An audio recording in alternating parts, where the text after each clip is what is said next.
Somebody tell me today's date. 27th. Yes, it is. You got it right. Wednesday, July 27th, 2022. Do you guys have any announcements? And if not, I'm gonna do the quick tip for today. I do have an announcement on August 9th, which is a Tuesday. We're going to be participating in the art walk. That will be a VA event. It'll be at the Patient Gardens. We're going to have a booth there or some tables set up to kind of advertise our group. Tuesdays I have Max and my husband has an appointment. So I won't be of much help in the morning. The event's from 10 to 2. Is anybody available to help Linda out? August 9, you said? Yes, August 9th. August 9. Okay. Tuesday, August. I probably can, yeah. I got tons of Come over. What time will she be there? Or, Setup is at 9 a.m. oh, you know what? I'm working on that day, Okay. but I can come in. I think I start working around 9 or 9:30. So I can help you, Linda. I could Okay. get there at 8 or I can come by. That would be great. That would Yeah. be great. what time will you be there, Linda? I'll try to be there at 9 a.m. You Oh, know you me. said it starts at 9. Well, no, the setup is. So you can Oh. come throughout the day. You know, you could, between you all, you can spread your time out, you know, because they're only allowing like up to 49 people to come through. So, you know, it's just good to have 2 people at the booth. So I if could one needs go to, for- you know, Yeah, we can cover for each other. okay, I'll Okay. try That's it. to get there. And you like also, me if you to- have some old work to display or any work that you want to display, you can bring that too. We're gonna try to get our boards this week. So we'll have some boards to put up using the Velcro. So if you have any Linda? work- Hey, when is this supposed to be? Patient Gardens. Patient When? garden on the 9th of Right. August. Well, They're requiring a release now. Keep that in mind. And I Yeah, I can should help be you, home. but I have a 2 o'clock appointment that day, but I'll help you up until then. Okay. hey, But I again, should you be need to home. see. Hey, I should be home by the 9th of August. I'll call and let you know, Linda. Okay. Okay? All right. All right then. So who's gonna set up those boards? I'll be there to set them up, you know, so if anyone wants to Okay. come, you know, that's fine, you know, Okay. just if you have some work that you want to display, bring it. Okay, I can be there to delegate or supervise. Okay. All right. As long as you bring Sounds good. coffee, you can say it, tell us to do whatever we want. Oh, that's a good idea. Yeah. No, I'll be there to help. Sounds good. Any other announcements? No. That's it. Okay. Well, the quick tip for today, which Doug normally does, is we've decided today to give you a very brief introduction to how we've changed our meetings availability for viewing by using YouTube. We want to thank Linda for the hint. It took us a few tries to figure it out, but it's ready for prime time, and I'll show you what we've got, and we'll give a more detailed class later, but in the meantime, feel free to use it. And here's how you get to it. You don't have to be a member of YouTube. You can just go to YouTube, youtube.com, and you do a search for LBVA Photo Warrior. The only problem with demonstrating it on my computer is I'm an administrator, and sometimes that just gives you, it already knows what to do. Okay, now when you do this, you'll get our site.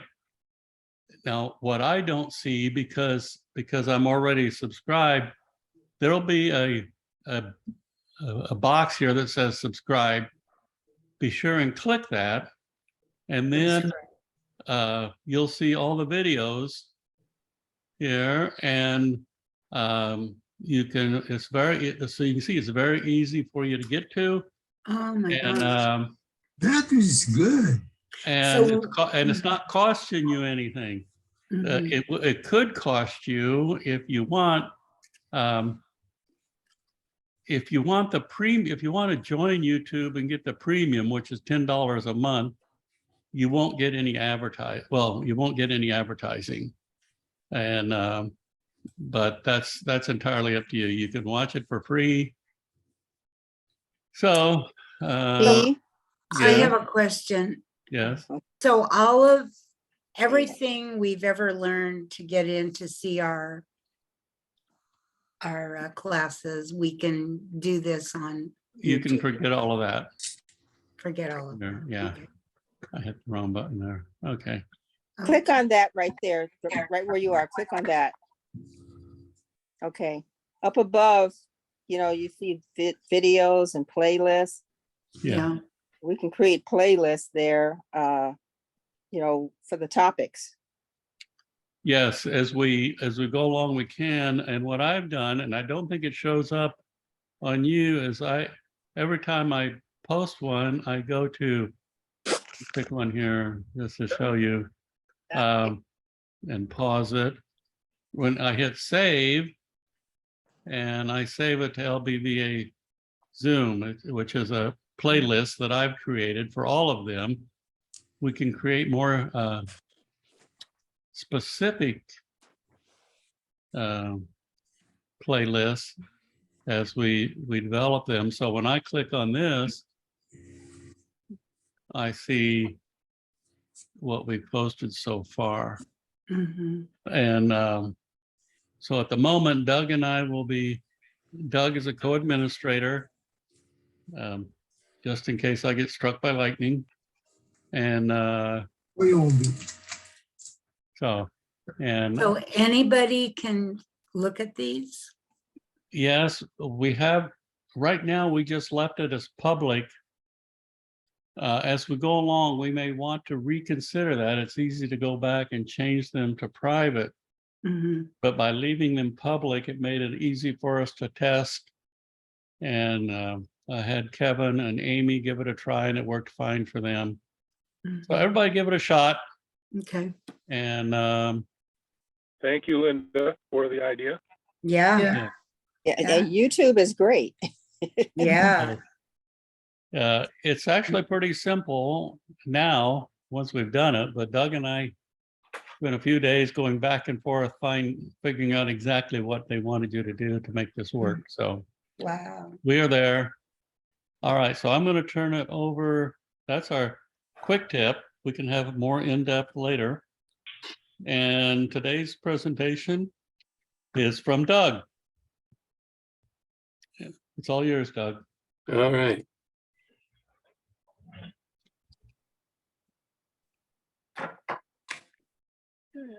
Can you see my screen, which should be my Lightroom? Yes. Yes. Let me get rid of this out of the way here.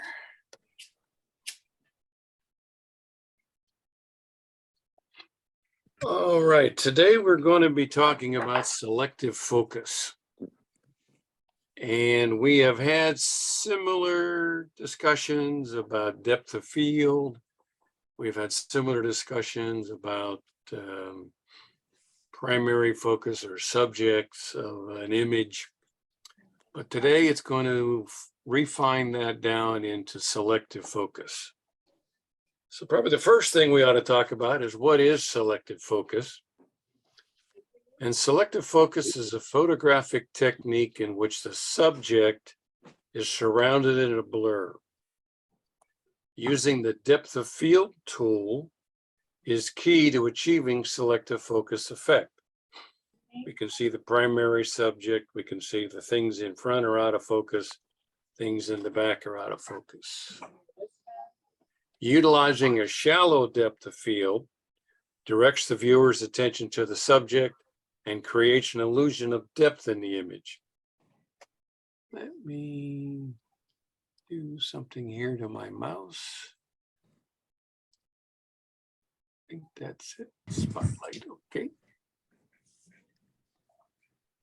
And go back to there, okay. 3 reasons, there's probably more, but the 3 primary reasons why we use selective focus is to capture the viewer's attention. Selective focus isolates the primary subject of the image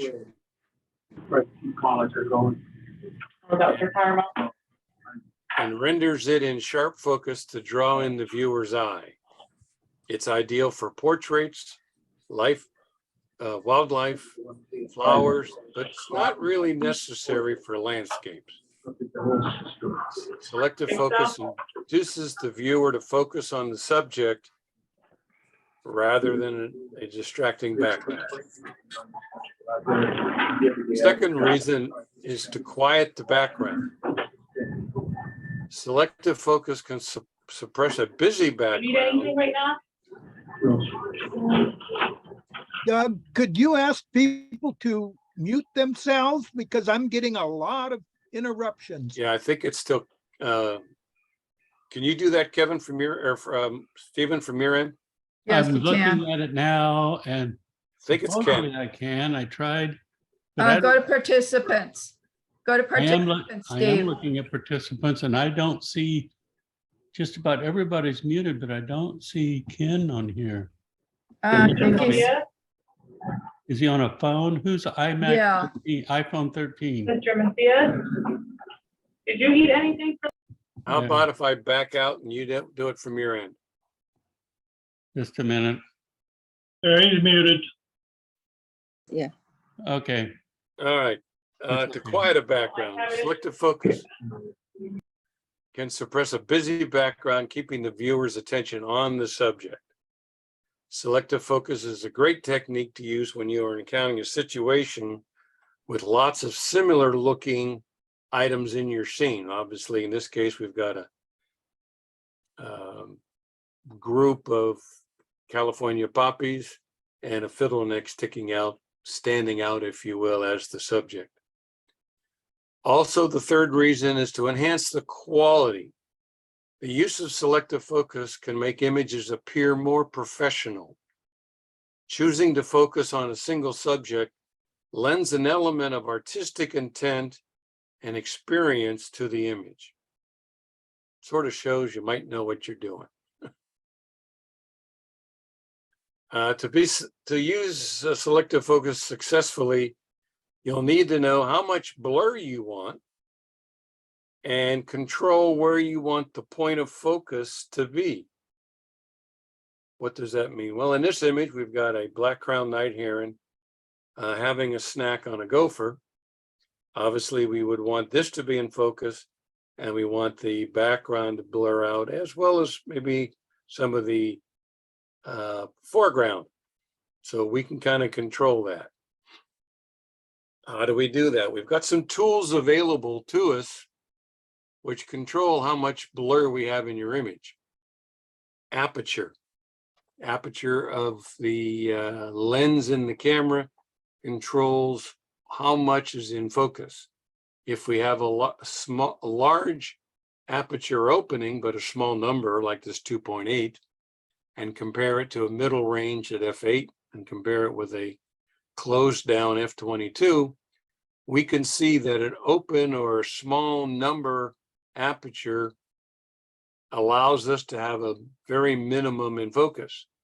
As we go down and stop down the lens to a higher number aperture, we start to get more in focus.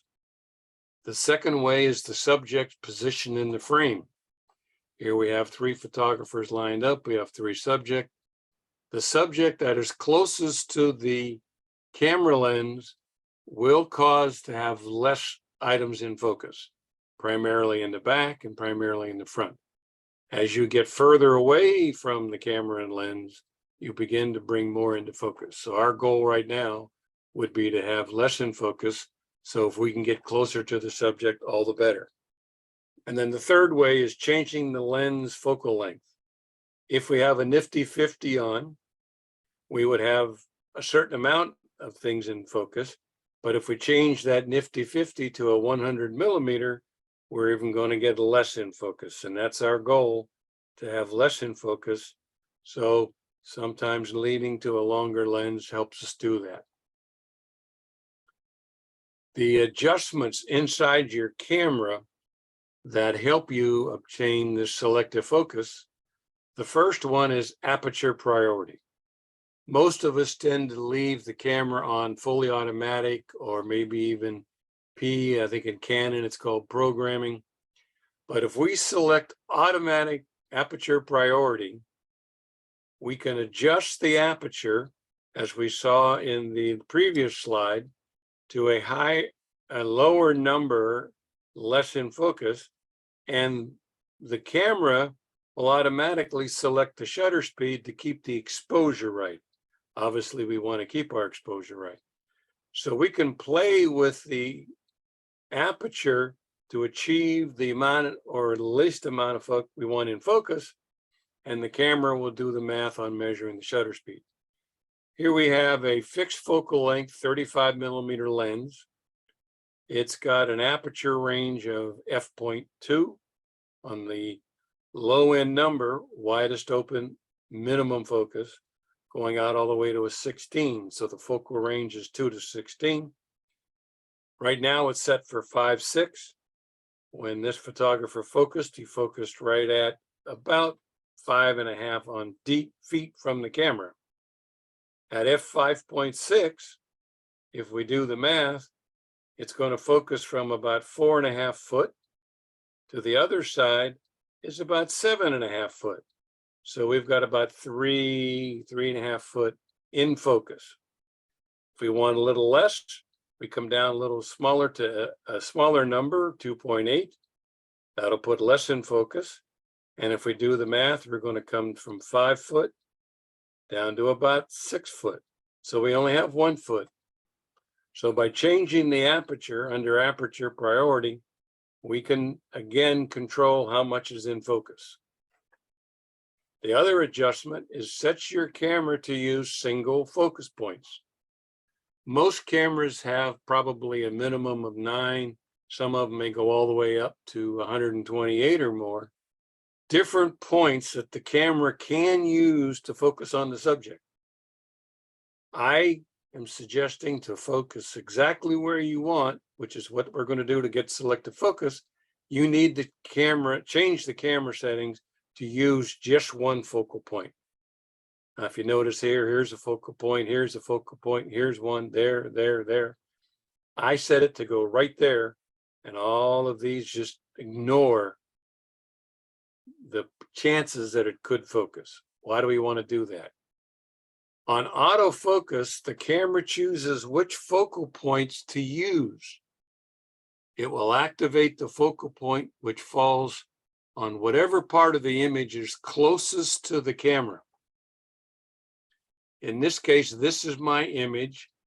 When I set out to take this image, I wanted this part of the flower in sharp focus. I did not care about the rest of the flower. When I took this picture, this is what I wanted this picture to look like.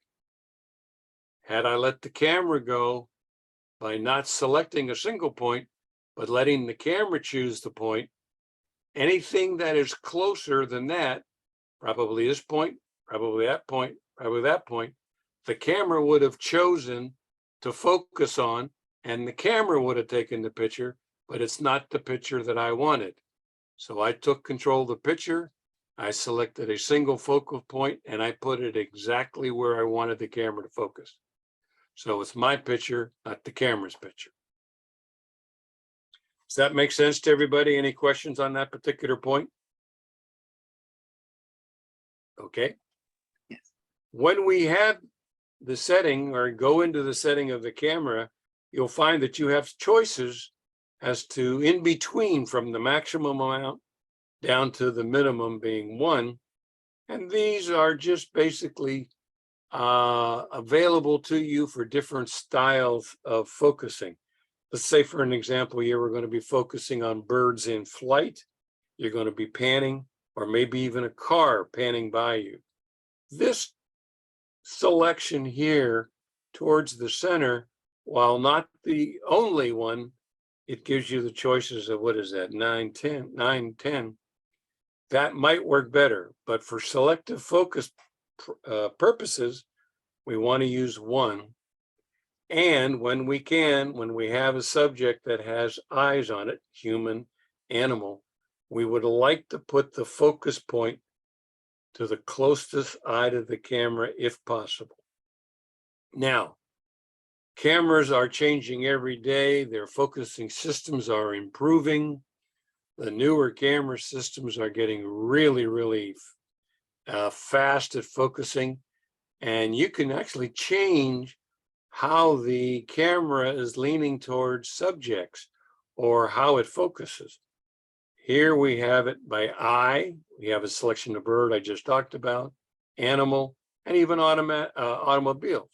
If we're on eye focus, the camera will actually seek out the eye of your subject. If we're looking for just the face of the subject, we could set it to here, or animal, or again, birds. As good as these are, and again, massive improvement over some of the older ways that we have, I'm going to suggest that selective focusing, when we're doing that, at a single focus point will remain the best tool to isolate your subject. These are great. They focus much faster, but they're not quite the best for selective focusing. If you use a cell phone a lot, you have the ability to selective focus in a cell phone by using tap focus, pointing your finger in the scene where you want the cell phone to focus. If you have one of the later cell phones, you can even adjust the aperture. And again, we saw that the higher the number on aperture, the less in focus. The lower number on aperture, that more in focus. You could set that to the smallest number. Let's go through some examples. This is using a narrow depth of field. Obviously, here we have a bighorn sheep ram. We've got some flowers in front, some flowers in back, and then we've got the real far background. Here we have an example using a 100 millimeter and the camera set to 6.7 on the aperture. This happens to be a macro lens. You probably heard the term macro photography and stuff. A macro lens has 3 advantages over the same lens in the same focal length. One, the first thing, it is probably the sharpest lens. If I have a 100 millimeter non-macro and a 100 millimeter macro, the macro will provide the sharpest image by design. The second feature about a macro lens that's not available in the standard lens is at how close it will focus. A macro lens will focus closer to the subject than a conventional lens. If we had a conventional 100 millimeter, not a macro, probably the closest the camera would have focused to that flower is about 18, maybe 12 inches away from it. But by using a macro lens, my macro lens allowed me to get up to 6 inches away and it would still focus. And the third advantage, we saw the aperture range from 2 to 16 on that 35 millimeter lens. Because the macro lens is designed to focus in closer, and we see how by getting in closer we have less in focus, chances are you might need more depth of field to accomplish the image you're looking for. So instead of stopping at f16, a macro lens will go out to f22, maybe f34, or maybe even all the way to 64. So you have more capabilities of getting deeper depth of field. Now here we had f6.7, that was about 3 stops in from wide open. I was not quite as close as I was here. By being in closer to this harlequin bug, I needed to get the bug and this limb. I didn't care about the rest of it. That's what selective focus is all about. So I gave myself a little more room by closing down the lens and getting just a little more depth of field. Here we have a 400 millimeter at wide open. That's the minimum amount in focus. Got a fiddle neck, got a little bit in front, out of focus. We've got a lot in back, completely out of focus. You can see that by using the selective focus, that's what's drawing your eye, and you're not distracted by what's in the background. Went down, not wide open. We're actually one stop down. Got a little more in focus, but we still allowed a lot to go in the background, out of focus. Just enough to bring this extra flower stem in. We have a 200 millimeter. This happens to be an f2.8, wide open. I'm one stop in, just enough to get the water and the bugs in the center of the flower. Didn't care too much about this. Selective focus. Here we have another 400 millimeter. Again, we're stopped down, one stop. Typically, you have a tree and it's going to be a curved part of this tree. A little bit, this will be further away, this will be closer. We've got this downy woodpecker. We got this foot in focus, that foot in focus. Just a little bit of these stems, but you'll notice the background, again, completely blurred out of the way. We are not distracted by the background. Now, typically when you're shooting birds on a tree or a tree limb, there's other trees that could get in the way or getting in the way of a distraction, keeping your eye coming in on the focus on the main subject. So by using a very small, narrow depth of field, we can get rid of that background. Here we have a burrowing owl, springtime. We've got some of the spring flowers behind, some of the spring flowers in front, 400 millimeter, one stop in from wide open. We've got the bird, sharp focus, even all the way down to his foot.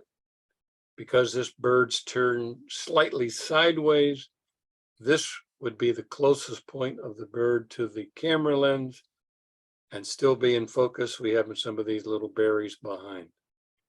Now, another point, when you're photographing people or animals, it is often best that if you try and get your perspective or the lens at the same height as the eyes of the subject. That required me to get down very low. This bird's only about 12 inches from here to there. So I had to get down pretty low to make sure that I had the eyes about the same distance or height as my camera lens. Another burrowing owl. Same situation here. I went down, there's a little pathway here where these artificial habitats are. In this case, this is the 51st habitat, 52nd habitat. This was next to an open field, and behind the field was buildings. I went down below the level. There's a little bit of a hill there. Got down below the level, got the same eye focus, same, very small. This is wide open depth of field. Blurred out the clouds and brought in these flowers by getting down low and blurred them out, blurred them out of the way. And our subject is here. And this just adds to draw the viewer's eye right to the bird. Another example, we're a little longer lens here, 560 millimeter, f8. I was worried about getting enough in focus for here and here. So I gave myself a little more room by closing down just a stop or two. Still got the background out of the picture, but we've got the main subject right there and just a little bit of blur in the front elements. Got a mule deer buck, same situation here, 200 millimeter f4. Typically, when you're looking at a buck like this, one of the things that people like to talk about is how many horns it has, how many antlers it has.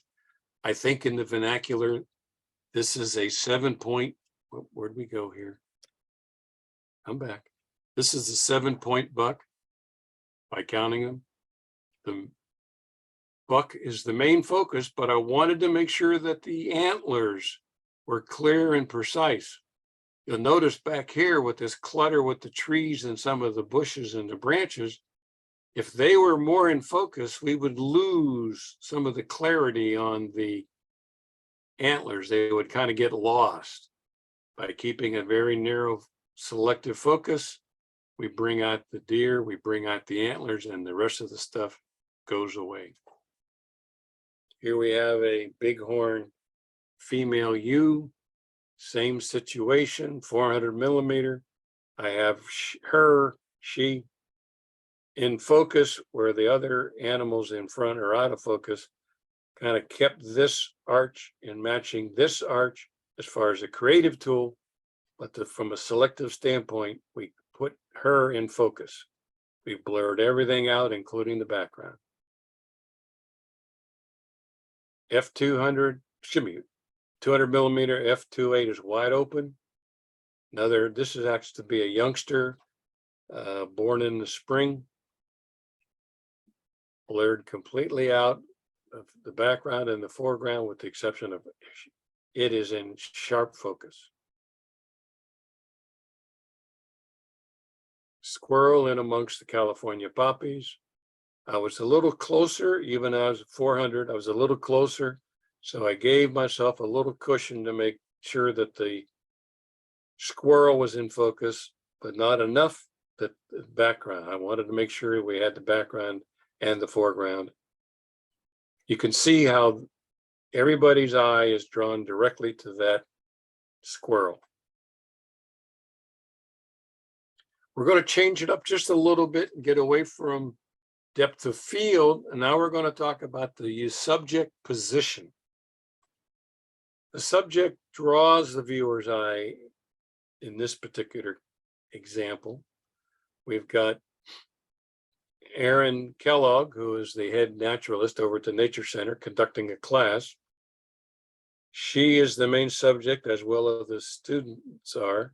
We don't really care so much about the background. We didn't necessarily blur it out, but the subject position helps draw our eye. Here's another one, 24 millimeter, very wide angle lens, couple stops off of wide open. We've got this gentleman here, for whatever reason, he's finding his bottom of his shoe more interesting than the class going on. He's the main subject. Father and his son. Father's concentrating on the squirrel. Child's concentrating on this raven going through, doing a sneak into the photograph there. You got some in the background out of focus, but their position in the image is what's drawing your attention to it. Same thing here. Now, to see if I got it right in my taking this image, I don't need a caption, but I would like a theme. Does anybody see a theme in this picture? Is anybody even still awake? Well, I muted everybody, Oh. but Hands, shadows. Footprints. Feet. Yeah. Oh, feet. Yeah. We got a diagonal line right to this guy's foot. We got a diagonal line here going to her feet. And then we've got the diagonal line of his hand coming right down to these feet. So why leave footprints in the sand when you can leave handprints in the concrete? There you go. Again, subject positioning. We don't really have too much here in the way of a background, but the theme, I would say, to me, are the feet. And we're drawn right into the, in this case, the feet of the raccoon that's in the concrete. And then we have another one. Main subject, the only subject really, is this California condor. This happens to be California condor 2K. It's the 2000th condor that has been born since 1981, when there's only 500. I think there was 26 worldwide, and we're now down to about 500 total. This rascal here was the 2000th born, but not all of them have survived. So this rascal was born in March or the early spring, and I was taking this picture in November up in Zion. Little different perspective on subject, still selective focus. Here's our subject. All right, we're going to wrap it up. In conclusion, the use of selective focus is one of the best photographic tools to create depth in your image. It's also a great way to direct your viewer's eye to the subject while minimizing their attention being drawn away from the distracted background. Set your camera to aperture priority, and I say use a single focus point to maximize your selective focus efforts. While using selective focus requires practice, it's certainly worth your time and effort. Any questions while I'm still in here? Well, first of all, the selective focus, I agree. I resolved myself to using that for the longest time because I found the camera could be searching for something I didn't want. And by setting, now, this is another subject, but we can discuss that later. But I've got my camera set up with back button focus. So the focusing is not triggered by the shutter release button. So by using selective focus, I can either I can pick where I want the focus to be, release that button, and then recompose. And there's other advantages too. But overall, Doug, this was a really good presentation. You could use the same set of pictures and talk about composition, or it could be about wildlife, or it was bit of street photography. It was, huh? A little bit of street photography. Street photography. And one of the points I caught was, I really like that you switched from the wildlife, where you really, most cases, do want a blurred out background because any sharpness in the background takes away from the picture or makes it harder to see the subject, to the kids and the background, the kids and people standing around. There you're telling a story. And if you blurred them out completely, it wouldn't look right. Right. Yeah. Again, to me, what we're trying to do here is we're taking the picture that we want, using the tools of the camera to get out of the way of what we want, as opposed to letting the camera do it all by itself. Because particularly in selective focus, if you let the camera at 100% automatic do everything it wants to do and designed to do, 80% of the time that works. But if you want to get creative and separate your images from somebody else's, or to improve upon the look of your images, using selective focus, using aperture priority, and being very careful on where you have that camera focus and where you put your subject will really go a long way in improving your photographs. What would be your suggestion to, well, I'm glad you covered the iPhone, but what would be your suggestion to people who have the digital single lens reflex or mirrorless, where they can adjust these, but they've been shooting on automatic? What kind of transition or ideas would you have for them to practice or learn to use these skills I don't think it takes very long before it becomes automatic, but what would be your suggestions? Well, one of the ways, if I understand your question, as far as using some of the new mirrorless camera features, particularly we talked about the facial recognition, we talked about the eye recognition, we talked about animals, birds. I would probably back off of using those for a while. Go out, you'll find that, as we mentioned earlier, the subjects which tend to really selective focus worked really well with would be wildlife, squirrels in the park, birds in the park, flowers, insects, if you get good, again, practice, practice, practice. If you get good or better at getting the background out of the way of your viewer looking at your subject, then you can better utilize the new features of your mirrorless cameras. The mirrorless camera, I don't have one, but I certainly would love to have one. When you look in the viewfinder, you're able to look during the time you're looking through the viewfinder, you can actually see the impact of the depth of field in the viewfinder. I believe the Sony does that, and I think some of the new Nikons do that. The new Canons do that. So without having to crimp the back, chimp the back screen, which is usually too small, as you're looking through the viewfinder or the electronic viewfinder, it can show you what's in focus and what's out of focus. So again, it's a more helpful tool with some of the new cameras. But I would try and practice with some of these subjects that are more conducive to selective focus, get really good at it or get much better at it, and then move on to the more advanced focus features in your cameras.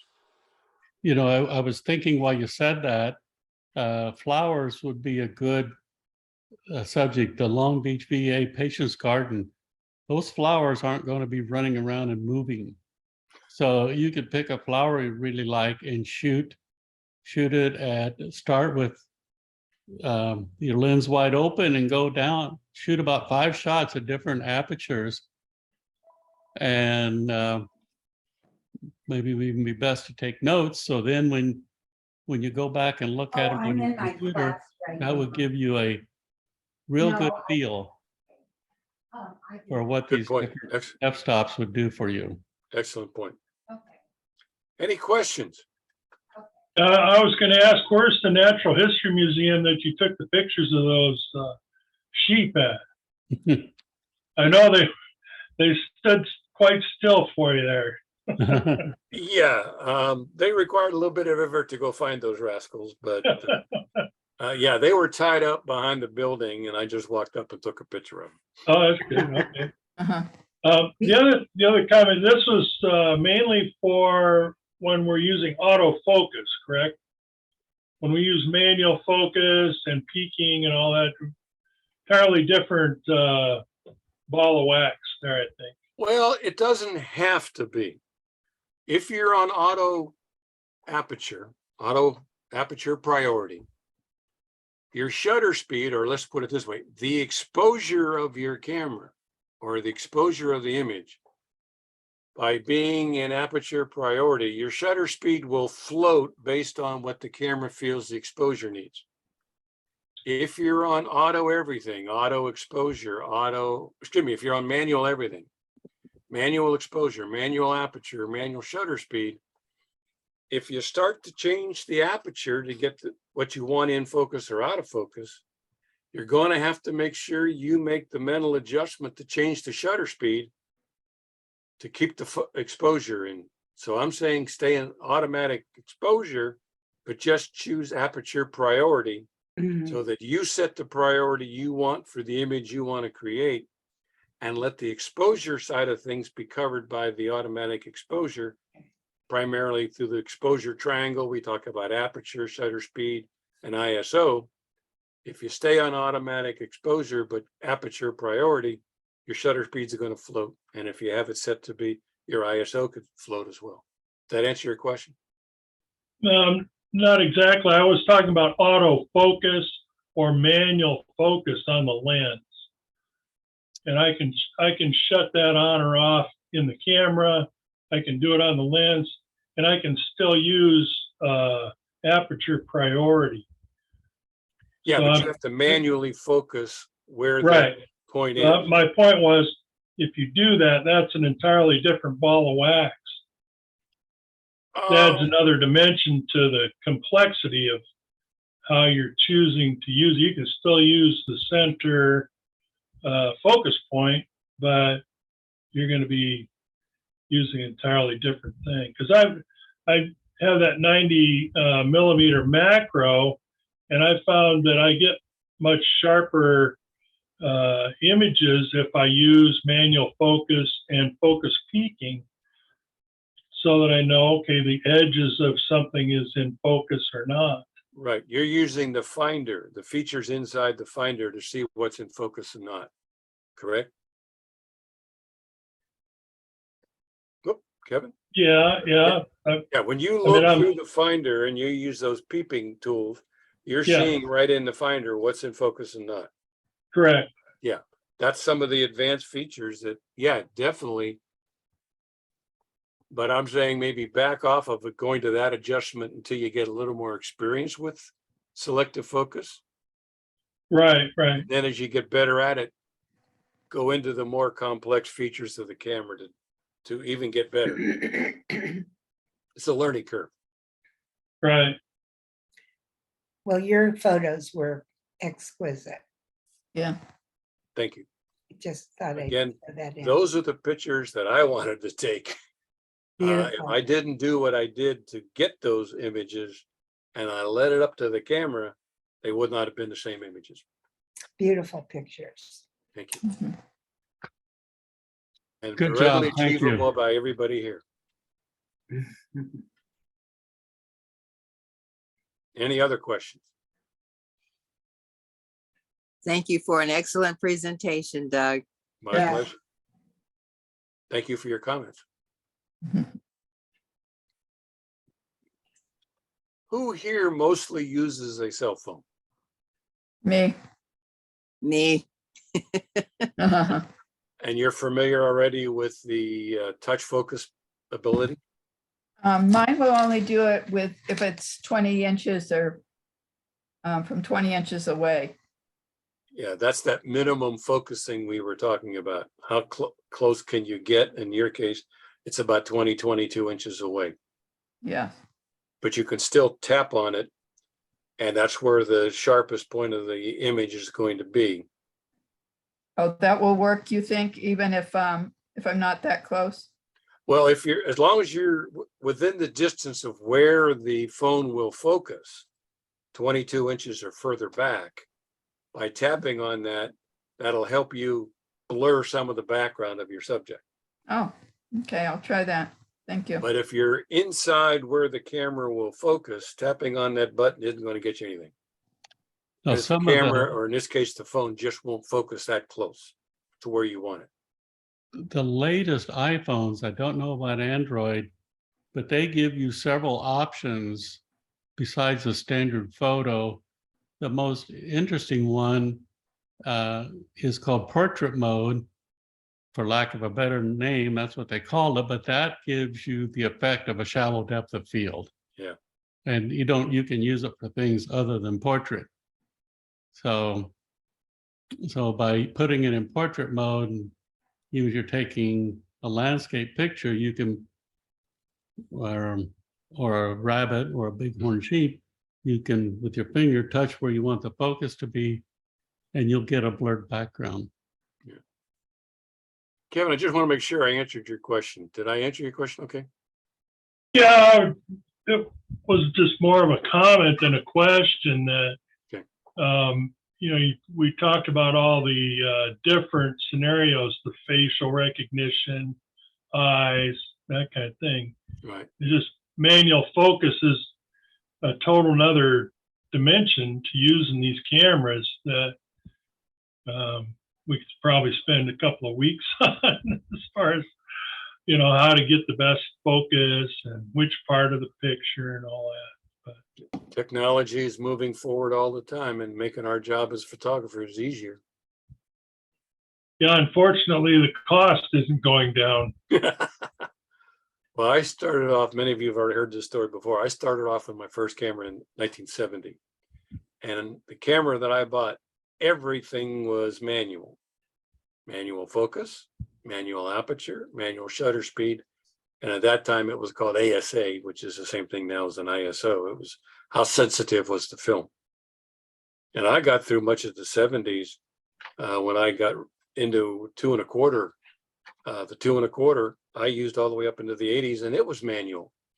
I used to carry a handheld light meter with me to get at least the exposure right. And then I had to change the focus ring to get where I wanted to. So I looked down through the viewfinder to get it in focus. I was in the same situation and bought my first Nikon in 1970. Everything was manual. I carried a light meter. And I've said this before in a couple of classes. If you really want to learn how to take pictures, go borrow a completely manual camera and shoot for a couple of weeks where you have to set everything. I think that's a great learning experience. Absolutely, I can concur 100%.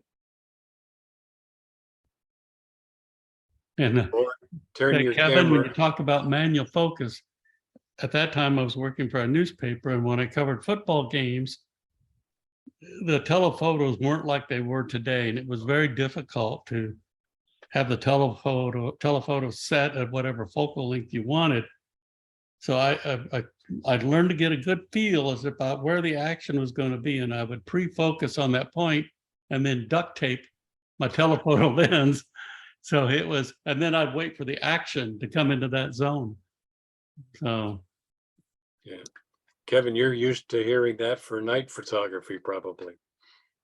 Taping your. The gaffer's tape, yeah.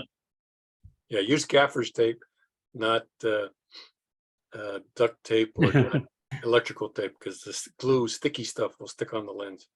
Gaffer tape it won't. Having learned that the hard way, by the way. Those little alcohol swabs that you carry around for mosquito, in your first aid kit, they're pretty good at getting that duct tape residue off, though. Yeah.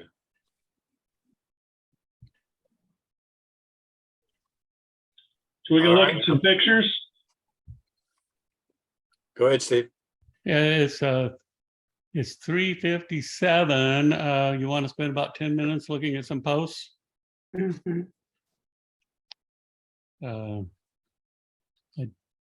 Okay, let me get rid of some of this. Where are we? Oh, that's not what okay, now I got to change it back to switch account. Excuse me.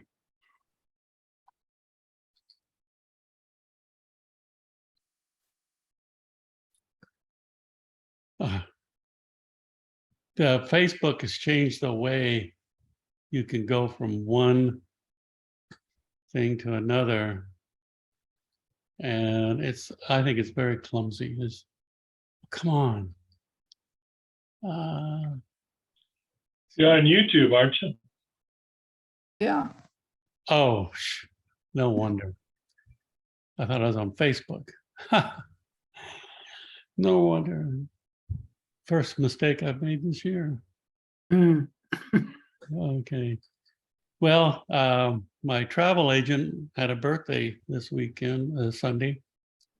And this was a flower that she got. And I shot this at 2 different apertures. And one around 4 something, and then I went to 8. This is the one at 8. I found at 4, the way the flowers were constructed, although there was just too much depth there to shoot this successfully at 8.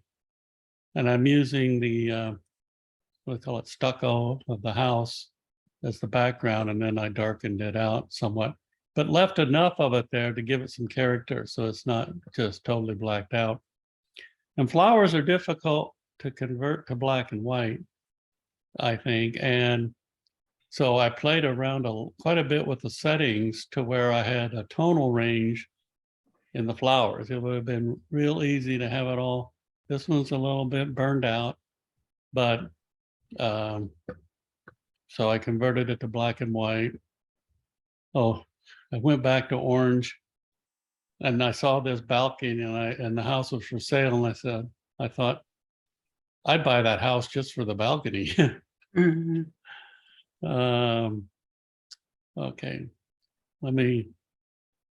this again, walking around Orange and in color. It's a fine color picture, but I wanted to make it a little more dramatic. No, well, they're not in order. This was another place. And I thought, oh, this is basically a black and white building, but let's see what happens. All right. This lady was in my new favorite coffee shop. And I've changed the way I talk to people now for photography on the street. I didn't get a chance to do it with her because I had 2 dogs, a camera, and I was standing in line. But I was able to talk to her enough to say, hey, I'd like to get your picture and don't look at the camera. Mhm. And that's the first time she was looking at the camera. And then this looks like a cool place. All right, finally, out of mind. This is from Anthony Cooksey. Mhm. That's a really sharp color picture. Mhm. And I think depending on what your purpose was, the color one, I think, is a awfully good picture, and a lot of people would probably prefer it first. So the question I would ask and ask you is, if a restaurant or was looking for photographs to put up on the wall, would they put this up on the wall? Or a house, so decorating a house, or would they put this up on the wall? And I think from that perspective, Color. this is a good candidate for the atmosphere or whatever. This is another one from Anthony Cooksey, and I think I recognize that tree. It's my park. Now here, Anthony's not with us today, but it's, again, you really need to do everything you can to make sure there's blacks in there and white somewhere, a black and white picture to really work. Same thing with this one. John Boland's not here, but I think this is a great street photography picture. What I can't figure out is why they would be sitting outside of Kohl's. Unless maybe they would. Also, how John was able to take that picture without his reflection in that door. Yeah, Oh, and maybe they were waiting for it to open. What does that say about society? All 3 of them on the cell phone. oh, God. 3 different generations there. Yeah. Oh, May and I were at a restaurant recently, and they had a big sign that says, we don't have Wi-Fi. Pretend it's 1970 and talk to each other. Yeah. Oh, all right, maybe, okay. Here, I think, if you didn't see the black and white, great picture, but I think this is much more Yeah. dramatic. Yeah. And I made sure I had deep blacks. I intentionally lightened this up, so you went from down this dark tunnel to a bright subject, things like that. So you got a lot of tonal range here, and I've got my blacks up here. Okay, yeah, this is the black and white house. And then I wanted to make it really dramatic. I was going for drama here. So I went really over the top on this. So just playing. What is that line down the right-hand side? Is that for the That's Facebook. arrow clicker or something? No, that's Facebook. Let's see. Oh, Yeah. Okay. Oh, there it is. Yeah. Facebook Okay. and some cropping or whatever. Yeah, I should leave it like that. And here on the black and white, in this case, I basically selected the subject, inverted it, and darkened the background. But with her, I wanted to get a gradient across her face. So I made this side lighter. And so.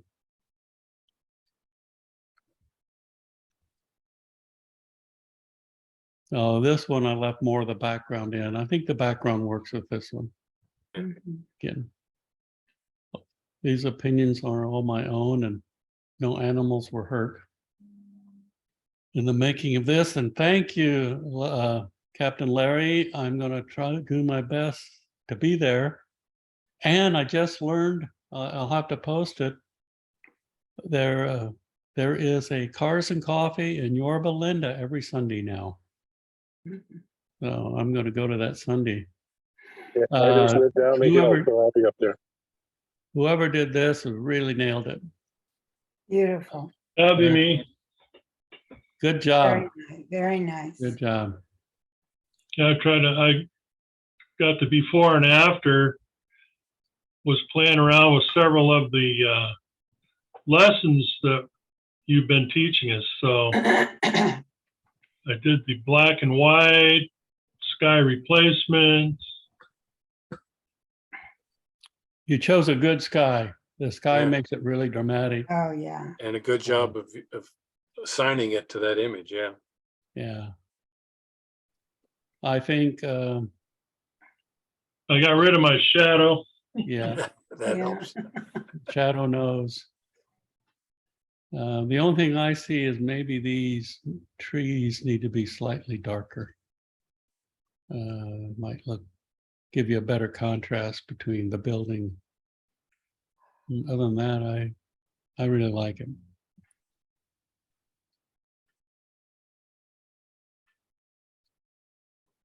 Mm. This must be at the Nevada-Utah border. That's Paul, I think. Yeah, I know it. It's Paul. Wow. He had sent me an email, and when I replied back, it didn't go through. And then, so I sent him a message saying, I can't get my email past the Nevada-Utah border. Black and white cat. Who's this? Go back here and see. Oh, it's Roland. You still with us, Roland? Yeah, I am here. Yeah, no Yeah, point in I converting was- this, right? I was contemplating when you said black and white. I was thinking of, doing it on the Photoshop element. But then again, when I saw this picture, I said, this could be a good example of a black and white, in a colored set. Mm-hmm. Look how the green eyes of the cat is. Mhm. But the color of the fur are all black and white. Okay, this one I did. I gave myself the same challenge because I was looking at people's flower pictures. Still And seeing flowers, the cat. I know, I'm getting there. Okay. Flowers are really difficult to make a black and white out of. So let me go to the color. This is the color, Oh, yeah. but I had to do quite a bit of processing to get this look in black and white. And I think it came out really well.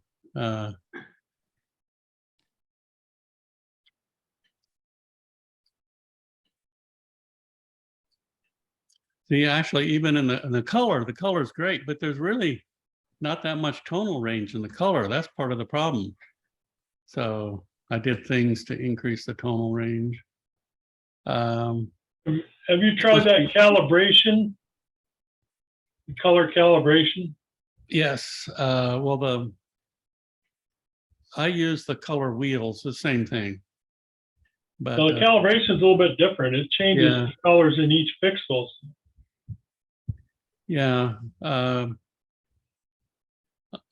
Well, I can't remember what order I went through. I went through quite a few steps. And I did use the black and white for different color conversion, the panel for that. I probably took the color and exaggerated it first before I converted it. I like this picture.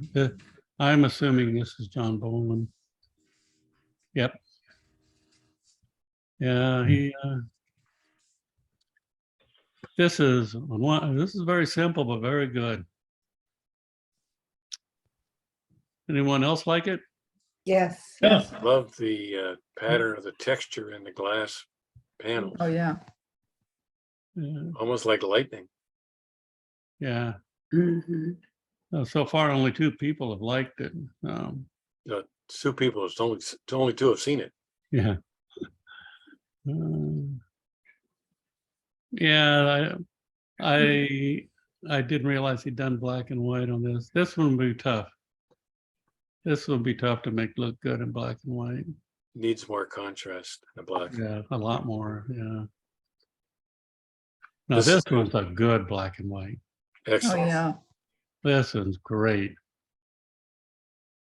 This would also be a great street photography, fan ho style, whatever you want to call it.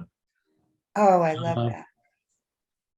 Isn't this, I believe this is Anthony Cooksey. Oh, Yeah, I love it. Yeah. yeah. That is a great shot. I have no idea where it is. Oh, wait a minute. Is that Bolsa Chica? Looks like it. Yeah, It that, does, yeah, looking east. yes. Yeah, Love how that's the, where it curves a little bit there. yeah, love how the colors of the wood pick Yeah. up some of the colors in the That's sky. looking north, the ocean's behind you on this. Yeah. Oh, okay. Okay. Everybody voted for the color on this one. And I have the same thought. Yes, the color is the better, and you've got the item of 3 and all of this. The color is cool, but again, if you were going to put it up on a wall or on a hallway or something, or in a bar, would this work better? I like don't know the the color. answer. Huh? I like color better. I like the color. Well, all of you that said color are in the, everyone said color, so you're all in the majority. I like the texture between the windows Yeah. in the black and white. Yeah. Mhm. Whose picture is that? That is by Mr. Grove. Oh, Steve's. okay. Now, this one doesn't fit anything we were doing about it, just ran across it. And I love this picture. I mean, I was so lucky. I just walking along the street and there's this guy with all this red going up the stairs and a red umbrella up there and then the blue windows and framed by the green. What more could you ask for? Nothing. Great. And I didn't even try making a black and white. I thought this one needs to be in color. Yeah, it's a dog with them, isn't it? Yeah. And as my caption with this is sometimes converting from color to black and white can be torture. And I had to play a lot with the color sliders when I went to black and white, because in the first conversion, hardly any of this wording showed up and stuff. And I can't remember now, probably the blue or something I had to manipulate. And this guy did modeling for cheap. So, Mhm. and then in color, same thing. I had to push everything to the limit to make it nice. And I like the black and white. Actually, in a way, on this case, I think this is a little too busy. Mhm. This one makes the point better. And you've probably seen this before. This is my favorite selfie. And I took this about 3 years ago in Canton, China. And this is it'll be 153-year-old. They said it was a 150-year-old mirror. So I added 3 years to it. So. Okay, we've talked about street photography and getting pictures of people. And in the past, I've talked about how I would just walk up to somebody and say, hey, you've got a really interesting face, or I like that shirt, let me get your picture. I've changed my approach and it's working really well. I probably talked to her for about 5 minutes about other things before I started talking about photography and would like to take her picture. And the same thing with some others.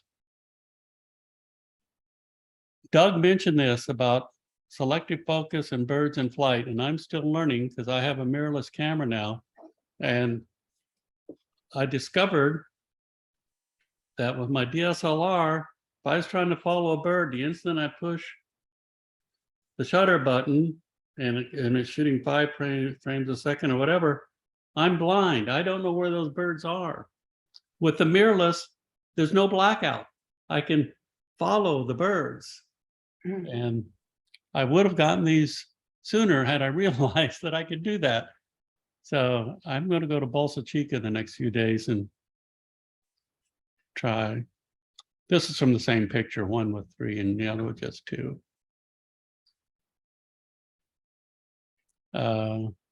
This is out my backyard. This is Paul Martini.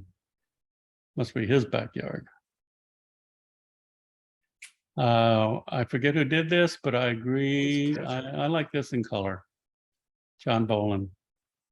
I think he says he likes it better. Yeah, color. Color. Yeah, that one's a. See, it's and Barbara. I think this probably would would work really well if you worked on darkening everything around this. It would make them look whiter. Okay. I'll try that again. Yeah. Are you doing this in Lightroom? No, I'm doing Okay. this.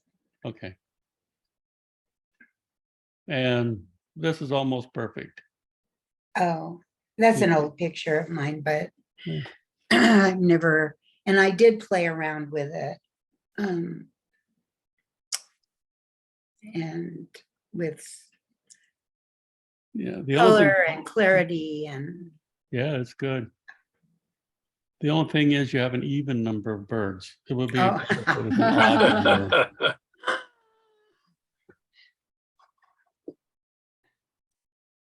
Oh, I wasn't real happy with that. Yeah. Again, this is the same thing where you need to the whites aren't quite right. And Yeah. Yeah, this that is was gray. not. Oh, that's nice. That's pretty good. Mm. What's the name of this ship? Let's see. There's no name. You made I've seen the color of this in the past, Doug, and you get 5 stars for making a black and white out of it. Yeah, nice. It's such an interesting topic. Yeah. Mhm. And the composition, the diagonals, everything. Very good. Oh yeah, Doug and I have kind of started a window in a window thing. Or a girl in the window. Yeah. So this is Mr. Foreman. This is a very interesting. I guess if you know Long Beach, maybe you know this, but this is a view of Long Beach I am totally unfamiliar with. I love the muted colors. Yeah. It's on like behind the marina. You have to walk around by where you seen the shot of the light, not the light, but Parker's lighthouse that Anthony had taken. Mhm. You have to walk past that and around. It's like looking back at the city. And another thing is, if you think about rules of third, you've actually got 2 horizon lines. This one pretty much lines up. I know it's not a horizon, but you still, there's a line there that's about where the 1/3 is. This is a little bit below that, but I think that works. You've got, if it was higher, you'd have too much water. If it was lower, it wouldn't be enough. So. Good job. choice. Mhm. Good So, garden The cropping. building in the middle, I have it from the other side. That building has survived the Long Beach earthquake in 1933. Mm. Hmm. Okay, this looks perverted. Good picture though. Yeah, great color. Don't make a black and white out of this. Mouth in the rock, Yeah. Looks And like you Mick got Jagger. tongue. I was shooting down low again. I was almost on the ground shooting that. And oh, Doug in his presentation today made another good point that I wanted to comment on about shooting animals and birds and stuff, trying to get eye level, which is sometimes very difficult to do, especially as you get older. But that's a good point. This, Oh, I like that. yes, this makes this is a premium street photography picture. Yes. Thank you. Yeah, this is almost, well, it's not the same one, but yeah, well, no, it's very similar. Yeah, I think the colors are too muted to give a Okay. dramatic black and white. Yeah, I wouldn't mind seeing the color version of that, Stefan, if you don't mind, when you post it, if you Okay. can. Yeah, I can put it up. There's the lighthouse Mhm. and what's Yeah. called a high key effect, which I think I keep saying I need to try that more often. It's oh, John, why do you keep doing this?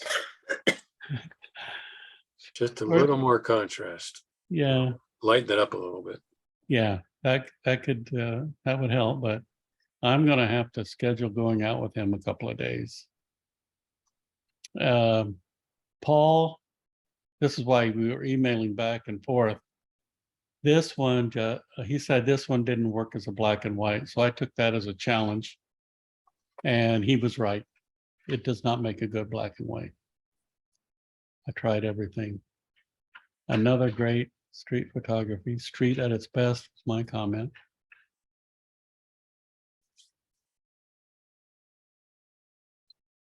Oh, yeah, this is a monument, ancient monument to the outboard motor. I like that. Okay, the girl in the window. In this case, a little bit hard to tell there's a window there. But again, that's my travel agent. And she's done some shopping. There's a story there. And she's standing in a window of a church that was built in 1521. Wow. Let me repeat that. 1521. Wow. Okay, I'm gonna have to work with John on contrast. I have no clue what's going on here. It's scary. Who would this? I put that together for Halloween. That's numerous layers of things added to the building in the background. Yeah, no, great job. There's the girl in the window. I was giving you a hard time. Now this one, I've seen the color, and the people would probably make the argument, well, there isn't enough contrast in the original, but I think the texture saves this or makes it. You see, you've got the bricks, you've got the rocks behind, you've got the bushes. So I think it's made a great. Yeah, in the color, because the bricks were made out of the earth and stuff right around it, it blends in very. Or Yeah. color, you can bring out some of the difference in the texture. Yeah. In the black and white, I mean. Yeah. So here's the color version. Yeah. Oh, Lawnmower. Lawnmower. Yeah, yeah. we're using those a lot of places around Orange County. Oh, That's cool. that's a cool picture. Thank you. Catherine, if you don't mind a suggestion, see where my mouse is? Oh, yeah. I think I would have cropped it right about there I don't know how that And didn't it- happen. Yeah, and maybe there. yeah. Yeah, box of chocolates. But the subject is great. Yeah. And great posing. There Whoa, you go. Wow. this one is out of the ballpark, and this is with your cell phone? Yeah. Mm. Very good. Very good. Where is that, Catherine? The Orange County Fair. Oh, that's the corner. Okay. I need to go there for the turkey, smoked turkey. Uh-huh. I like the black and white better. Yeah. Yeah. Wow. Did you prepare this for Doug's lesson today, Kevin? It's in perfect sync with today's presentation. That is. Perfect sync. Beautiful. Oh, I must have missed that. So go through these and let people know if you like them. Yeah. What do you think of the black and white? After seeing the one in color where you have more of the bird, I like the color one better. Me too. If I had not seen that one first, that would still be a good black and white. Yeah, the color is better. The eye, almost black and white.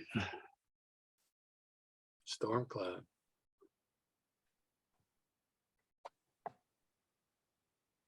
Catherine, I suggest you carry an 8-foot ladder with you when you go down the street so you can get a better angle on these. Or grow about another 2 feet higher. That sort of work. This is a great silhouette picture. I think I like it better that it's about a, what would you say, 90% silhouette? Yeah. Something like that. Just enough detail. It's basically silhouette, but you've got this fill-in detail. I like that.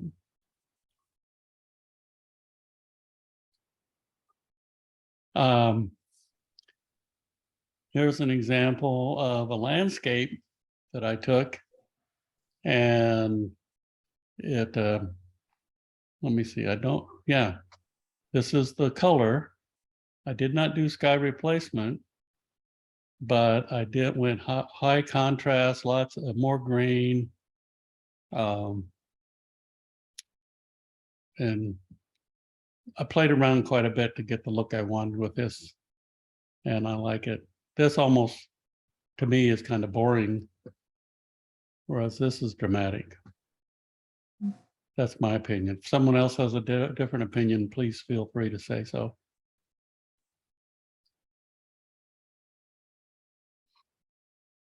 I think if I remember right, I've seen the color of this, and I really like, this has drama.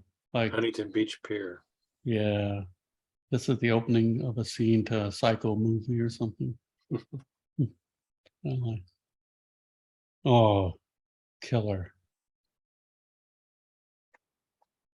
Yeah, Union Station. That's obviously from a color. Mhm. I like the black and white, but I do like the color as well, because there's some interesting browns in it and very subtle shades of brown. In the conversion, you did a great job, like here, of getting that shimmering effect and the reflections. Yeah. Which is, and these are the right shade of white they should be. It's really well done. Thank you. Oh, and a mushroom with a face. John Boland. That's another good John Boland. This one is better yet. Okay. Yeah, throwing the ball up. Oh, okay. Yeah. That's good. What's that? I said that's very good. Yeah, I've tried a couple of attempts with this. There's a couple of, I won't point them out. There's a couple of flaws I made in doing this, but I like it. Yeah.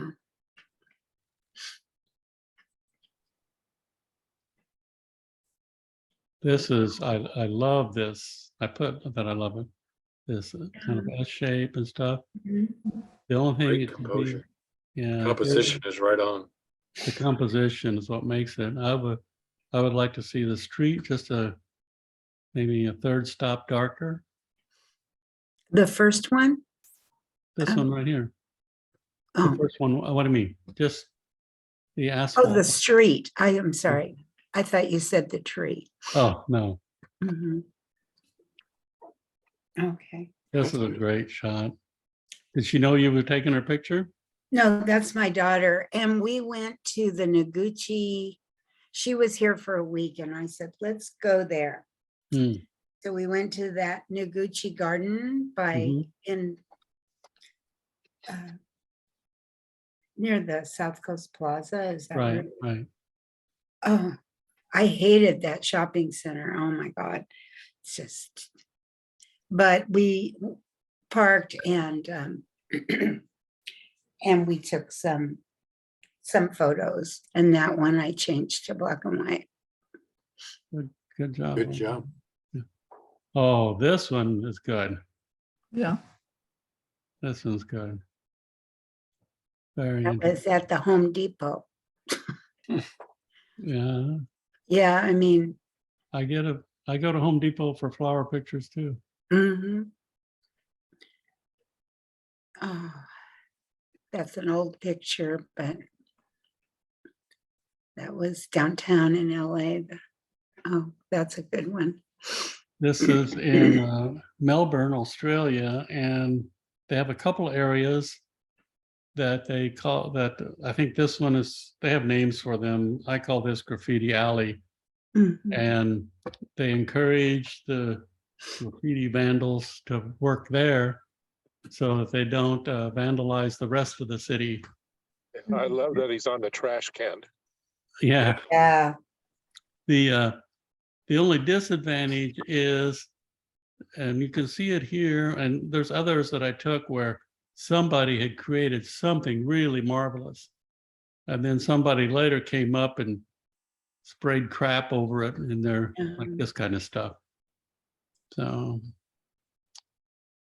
bluff, Oh, that's good. yeah, it is. I like Oh, Kevin. You took this in the VA Gardens? Where's Kevin? You might have went home. Yeah. John Boland. Oh, I think we were, yes, we covered these last Yeah, the time. other day. So just a little bit longer than the 10 minutes I said, but Yeah. hope Oh, you're everyone. missing a whole section of pictures too. Uh-huh. Yeah. Friday. You have to go Okay. back further to the ones I put, for instance, that owl where he's looking the other way and his head's 180 degrees. Oh, yeah. Well, that's what we're going to do Friday. So, Okay. All right. I'll see everybody Friday. Thank you, folks. Take care, everybody. Be careful in the meantime. okay.